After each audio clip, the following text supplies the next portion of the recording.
ঘন্টায় শুরুতে তৌহিদ হোসেনের কাছে ছোট্ট করে যাব, পরে আবারও আসবো। তৌহিদ হোসেন, বিরতির আগে আপনি নিশ্চয়ই আলোচনায় শুনছিলেন, সেখানে সবাই আমরা যেটা আলোচনার মধ্যে আনছিলাম যে স্বাধীনতা যুদ্ধের সময় ভারতের সাথে যে সম্পর্ক তৈরি হয়েছিল, যুদ্ধে ভারতের যে ভূমিকা, সেটা নিয়ে আলোচনা হচ্ছিল। কিন্তু এত বছর 53 বছর পর যখন এসে যদি আমরা খেড়ো খাতা খুলি, হিসাবের খাতা খুলি, তাহলে কি আমরা এটা বলতে পারি যে ভারতের সাথে যে আমাদের সম্পর্ক যেটা আছে সেটা কি সমতার ভিত্তিতে আছে, নাকি এখানে এক ধরনের বৈষম্য আপনি লক্ষ্য করেন?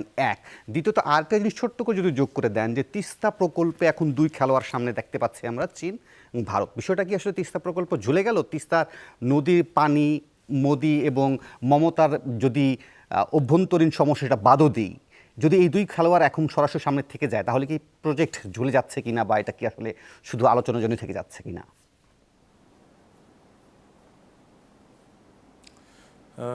ধন্যবাদ। আসলে প্রথমেই যেটা আপনি উল্লেখ করেছেন, যে বিষয়টা জানতে চেয়েছেন মুক্তিযুদ্ধ নিয়ে, মুক্তিযুদ্ধের নিঃসন্দেহে ভারত আমাদেরকে সহায়তা করেছে।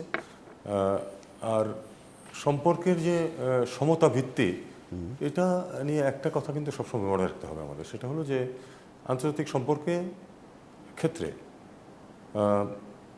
পাওয়ার ক্ষমতা খুবই গুরুত্বপূর্ণ ভূমিকা পালন করে, এবং সেখানে ভারতের পাওয়ার অনেক বেশি আমাদের তুলনায়। সেক্ষেত্রে ভারতের কিছু অ্যাডভান্টেজ আছেই। আমরা তাদের কাছ থেকে কতটুকু আমাদের স্বার্থ উদ্ধার করতে পারছি সেটাই হলো দেখার বিষয়, এবং কতটুকু আমরা সেটা তাদেরকে ইমপ্রেস করতে পারছি যে আমাদের স্বার্থে মাঝে তাদের স্বার্থ নিহিত আছে। সেটা হলো সুসম্পর্ক বজায় রাখা। এখন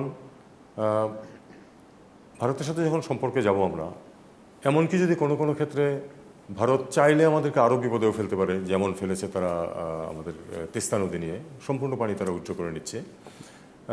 এটা কিন্তু সবসময় ভারতের স্বার্থের অনুকূল এমন কিন্তু নয়, কারণ একটা বৈরী মনোভাবাপন্ন বাংলাদেশের চেয়ে একটা বন্ধুত্বপূর্ণ বাংলাদেশ তাদের জন্য অনেক সুবিধাজনক আন্তর্জাতিক পরিসরে, এবং তাদের যে অ্যাম্বিশন বিশ্বের দরবারে একটা প্রধান শক্তি হিসাবে দাঁড়ানো, সেখানে তার কিন্তু তার আঞ্চলিক পরিবেশে সে কতখানি গ্রহণযোগ্য সেটা কিন্তু গুরুত্ব আছে।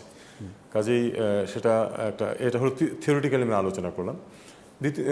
এটা যদি প্র্যাকটিক্যাল আমরা দেখি, তাহলে অন্তত সাম্প্রতিককালে আমরা দেখতে পাচ্ছি যে আমাদের অনেকগুলি কনসার্ন যেগুলি আছে সেগুলি তারা যথেষ্ট গুরুত্ব দেয়নি, বা সেগুলি সমাধান করতে যথেষ্ট অগ্রণী ভূমিকা পালন করেনি, যদিও আমরা তাদের সব কনসার্ন মিটিয়ে দেওয়ার চেষ্টা করেছি। আমার মনে হয় আমি এক্ষেত্রে আমি এটুকুই বলবো।